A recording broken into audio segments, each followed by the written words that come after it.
Oke, Assalamualaikum warahmatullahi wabarakatuh. Berjumpa lagi bersama saya Nur Aziz Handika, mata kuliah statika seperti biasa. Dan kita lanjutkan di rangka batang sesi yang kelima. Oke, mari kita mulai. Nah, kemarin kita sudah masuk ke rangka batang yang segitiga-segitiga gitu ya, dengan jumlah batang terdapat 13 dengan cara analitis. Oke, mari sekarang kita lanjutkan dengan cara grafis, metode kesetimbangan dengan cara grafis. Seperti itu. Ya, soal yang sama, contoh soal 3 kemarin, kita akan hitung dengan cara grafis, baik reaksi perletakannya maupun gaya-gaya dalamnya. Oke? Oke, baik. Mari kita lanjutkan bagaimana menghitung reaksi perletakan secara grafisnya. Oke, jadi yang pertama adalah skalanya, skala jarak, skala gaya, seperti terlihat di samping. Lalu kita salin gaya 16 kN-nya. Seperti biasa, kita mulai penentuan koordinat titik kutub O-nya. Nah, dengan cara koordinat kutub ini kita gariskan A kecil, lalu garis B kecil. Ya, ingat garis A kita pindahkan mulai dari sendi. Jadi kita pindahkan ke perletakan A ini. Gitu ya. Lalu perpanjang garis kerja gaya 16 kN ya, bertemu di titik yang ini, gitu ya. Ya, bertemu di sini. Ya, bertemu di sini kita gariskan garis B-nya. Dari garis B ini kita temukan garis kerja B dengan garis kerja perletakan roll B. Ya, sebagaimana kita ketahui garis kerja perletakan roll itu tegak lurus dengan landasannya. Kebetulan di sini posisinya adalah tegak. Dari situ kita gariskan GP atau garis penutup. Garis penutupnya kita pindahkan ke titik O. Ya, setelah kita pindahkan ke titik O ini, maka kita lihat garis B kecil ke garis GP itu bertemu di perletakan B. Maka kita gariskan perletakan B, garis kerja perletakan B, berarti dari bawah ke atas, gitu ya. Di sini kita gariskan bawah ke atas. Sebenarnya dia itu berhimpit dengan garis merah gaya 16 kN ya. Tapi ini saya buat sedikit di sebelah kirinya, itu adalah reaksi VB. Dan dilanjutkan dari pertemuan dari GP tadi, GP garis kuning ini gitu ya, ke ujung ke pangkal gaya 16 kN, di mana ini adalah garis A kecil. A kecil dan GP bertemu di perletakan A. Maka gayanya sendi, reaksi perletakannya adalah vertikal. Oke, di mana kita ketahui gaya yang bekerja hanya vertikal, maka dengan demikian reaksi perletakannya pun hanya vertikal untuk di kasus ini. Gitu ya. Lalu kita salin ke rangka batang tersebut seperti ini hasilnya. Nah, untuk selanjutnya rangka batang yang tadi sudah kita hitung, reaksi perletakannya VA dan VB, mari kita kerjakan gaya-gaya dalam batangnya dengan menggunakan metode kesetimbangan grafis ya. Ambil arahnya searah jarum jam. Oke, kita mulai dari titik A. Ya, di titik A kita ada gaya VA, lalu batang 1 dan batang 5. Ya, batang 1 dan batang 5 ini jadi hanya ada 2 batang yang tidak diketahui gitu ya. Mari kita mulai dari VA gitu ya. Setelah VA urutannya apa? Lihat urutannya searah jarum jam. Nah, berarti 1 dulu baru 5. Sorry nih, kayaknya saya hapus jangan orange warnanya, takut nyaru. Saya ambil warna hijau aja. Ya, VA batang 1 lalu batang 5. VA ke atas lalu batang 1. Kita gariskan gini. Gitu ya. Bisa ke atasnya, bisa ke bawahnya. Lalu batang 5 adalah batang horizontal. Batang horizontal dipindahkan kemana? Ke atas atau ke bawah supaya dia menjadi kurva tertutup. Tentunya jadinya ke bawah gitu ya. Maka ini batang tadi, ini saya hapus dulu coba. Maka ini adalah batang 1 gitu. Lalu batang 5-nya kita lihat, kita gariskan di mana? Kita gariskan tentunya di bawah. Oke, biar menjadi poligon yang tertutup. Ini saya hapuskan dulu. Oke, nah maka itu kita peroleh VA S1 turun serong kiri ke bawah dan S5 atau batang 5 ke kanan. Ya, jadi pindahkan tuh S1 serong kiri ke bawah. Karena serong kiri ke bawah, maka tandanya dia menuju titik gitu kan. Iya, maka biru panahnya seperti itu. Yang 5-nya dia ke kanan. Tadi ngikutin segitiga yang udah kita buat di titik A tersebut. Dengan demikian, di titik padanannya gitu ya, kita buatkan yang batang 1 tekan, yang batang 5 tarik. Oke. Dari situ kita buat tabulasinya seperti biasa. Batang 1 sifatnya adalah tekan dengan gaya kalian ukur kali dengan skala gayanya diperoleh berapa gitu. Sama halnya dengan batang 5. Kalian ukur kali skala berapa dengan sifatnya tarik. Oke. Sampai sini mudah-mudahan sudah bisa dipahami ya bagaimana kita menggunakan cara grafis keseimbangan titik untuk mengerjakan gaya dalam batang. Oke, mari kita lanjutkan. Selanjutnya adalah titik B. Misalkan kita coba ambil titik B. Titik B ini kita lihat ada VB, ada batang 4, dan ada batang 8. Ingat, dia mulainya searah jarum jam. Berarti kita mulai dari yang diketahui dan sisakan gaya batang yang tidak diketahui di akhir. 4, berarti urutannya 8. VB, 8, 4. Kita gariskan VB, lalu gariskan 8, gitu ya. 8 kita nggak di sini, gitu ya, yang jelas. Lalu gariskan 4. 4-nya itu di sebelah kiri VB atau di sebelah kanan VB. Logikanya, ingat kita harus bikin poligon tertutup. Jadi kalau bikin poligon tertutup, logikanya harus di sebelah kiri VB. Kalau kita taruh di kanan, dia jadi nggak tertutup. Gitu ya. Jadi dari sini kita peroleh S8, S4. Jadi muternya VB ke atas, S8 ke kiri, S4 ke kanan bawah. VB ke atas, S8 ke kiri. Nah, kalau ke kiri berarti keluar dari titik ya ini. S4 ke kanan bawah. Jadi maka kita peroleh S8 ke kiri, sifatnya keluar dari titik tekan, S4 ke kanan bawah menuju titik sifatnya tarik. Jangan lupa padanannya, ukur kali skala gaya dituliskan di tabelnya. Oke, mari kita lanjutkan. Titik berikutnya adalah titik F yang paling memungkinkan.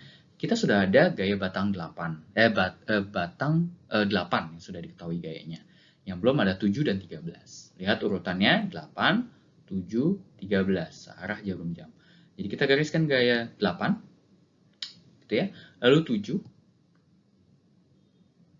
lalu 13. Sorry, ini kebalik tadi. Harusnya 7 dulu, baru 13. Nah, kalau dilihat, garis 13 ini tidak memungkinkan untuk menjadikan dia kurva tertutup. Oke, dengan demikian kita tahu ini adalah pasti S7 yang besarnya sama dengan S8 dan batang 13 adalah batang 0. Oke, maka dari situ 13 di sini jadi 0, tandanya sama dengan, lalu di batang 7 dia kan S8 tadi ke kanan. Nih, S8 tadi ke kanan, kita garisnya ngikutin panah di titik F nih. Lihat titik F, S8 ke kanan. 8 ke kanan. Lalu S7-nya ke kiri. S7-nya ke kiri. Maka dari itu, kita peroleh S7 besar sama dengan S8, diukur, dimasukkan S13 dan S7 ini ke dalam tabulasinya. Seperti itu, ya. Lalu mari kita lanjutkan ke titik H.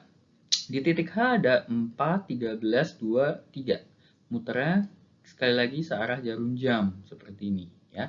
Berarti kita mulai dari S4, betul. S13 karena kosong kita abaikan. Lalu gambar S12.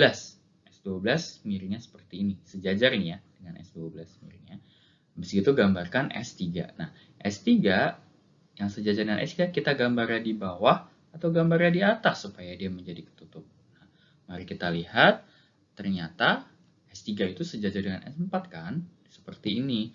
Sehingga bisa dikatakan batang S12 adalah batang 0 karena tidak dari kondisi yang kita lihat yang warna garis biru tipis itu tadi, sulit untuk membuat jadi poligon tertutup dengan adanya 12. Tidak memungkinkan, bukan sulit tepatnya. Oke, jadi maka S3 itu ada nilainya, gitu ya. S4 tadi di titik H, lihat di titik H, S4-nya ke atas. Maka sini kita garis S4-nya ke atas, gitu.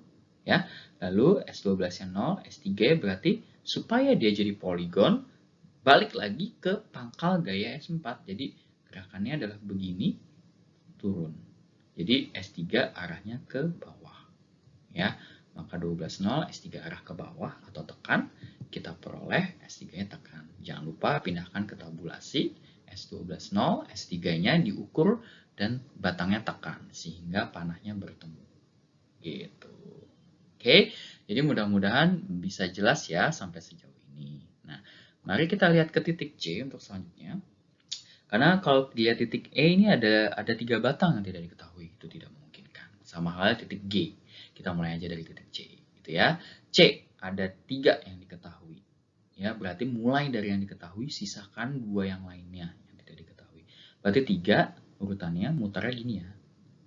Oke, 3, 11, 2. Sehingga nanti kita peroleh S3 itu gambarnya ke atas, lalu S11 ke bawah, gitu kan, lurus, ya.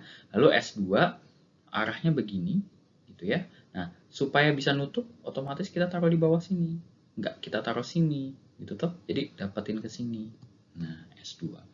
Jadi di metode grafis keseimbangan titik ini diperlukan adalah feelingnya kalian bagaimana melihat supaya targetnya adalah menjadi poligon tertutup. Yang perlu hati-hati adalah tadi jika kita menemui batang 0. Oke, jadi S3 tadi ke atas, habis itu S11 otomatis ke bawah nih arahnya. Tadi kan di sini titik C, lihat lagi panahnya ke atas, S3, S3. S11 ke bawah, S2 ke sini. Oke, berarti S11 ke bawah, panahnya ke bawah, gitu ya. S2 arahnya ke serong kanan atas. Arahnya serong kanan atas artinya menuju titik atau menjadi tekan. Nah, yang perlu kalian perhatikan jadi ketika metode equilibrium di gaya batang ini adalah targetnya menjadi poligon tertutup dan poligon tertutupnya satu arah. Dimana kalau kita lihat kesetimbangan, kan ini prinsip kesetimbangan. Prinsip kesetimbangan adalah dia panahnya kejar mengejar. Oke, coba kalian perhatikan lagi ke video saya gimana cara grafis mencari resultante gaya-gaya. Kalau resultan, panahnya bertemu resultantenya. Tapi kalau kesetimbangan, panahnya kejar mengejar. Makanya arah kita adalah S3, S11, S2. Seperti ini. Jangan lupa dituliskan tanda padanannya di ujung yang satunya gitu ya. Seperti di sini S3 ditulis di S11 di sininya, S2 di sininya. Lalu gambarkan arahnya S11 itu tekan. Lihat panah yang berwarna biru, ingat ya, dia panah terhadap join, bukan panah artinya merepresentasikan batang tapi di joinnya. Ya, lalu batang 2 dia menuju join, artinya dia tekan, diukur, dikalikan berapa kilonewton, kalikan skala dapat beroleh berapa kilonewton. Seperti itu.